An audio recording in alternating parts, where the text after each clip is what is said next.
Hey everyone, and Happy New Year. I'm excited to be back for another devotional, and today I wanted to talk a little bit about the idea of purpose, or more specifically, the idea of a one true purpose.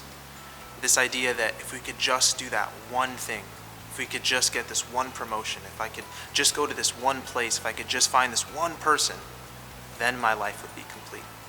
And I'm here to challenge that, but I hope that it could be an encouragement to your 2021.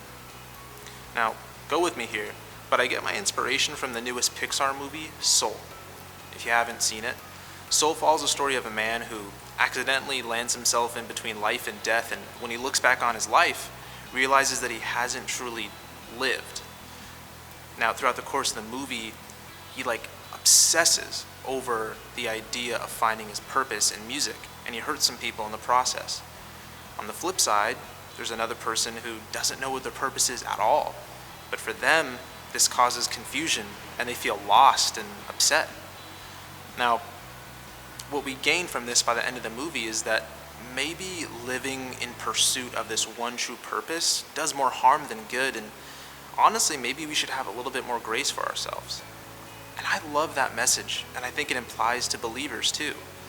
Often believers will say, God's got a purpose, there's a reason for you being here. And I would agree. I believe that God gifts us and equips us for all sorts of careers and opportunities in life. And furthermore, I believe that it's our responsibility to have discernment and obedience. And when God calls us to something, we should go. But I want to land on the idea of obsession with purpose. I think where that stems from is a lack of value, believing that there's something out there. If we could just do it, then we would feel fulfilled. And that idea of fulfillment can only come from God. When we become obsessed with purpose, I think we lose sight of our true purpose. And that lies in Matthew 22, verses 37 through 40. And I'll read it for you. Jesus replied, "Love the Lord your God with all your heart, and with all your soul, and with all your mind. This is the first and greatest commandment. And the second is like it. Love your neighbor as yourself. All the law and the prophets hang on these two commandments." Now, with a heavenly perspective on purpose, how do we apply that to 2021? Listen, I'm not saying don't set goals. I'm not saying don't have resolutions. I have quite a few resolutions, and I really hope to stick with them throughout the year.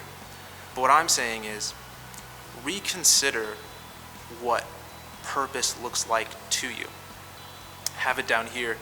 As you think through and work towards your goals for this year, reconsider what it means to have purpose. Reconsider your priorities and ask, is God at the top? Where is my value coming from? Will you define your 2021 by how close you are to your purpose? Or will you define it by how well you were able to serve God and love others through your many gifts and many talents? My prayer for you is that you would take a little bit of this as encouragement, and hopefully as you reconsider these things, you find that God is calling you to something bigger and greater through 2021. My prayer for you is that you would take a little something from this fresh perspective, and that your 2021 would be full of peace, love, and opportunities to grow. Thank you, and be blessed.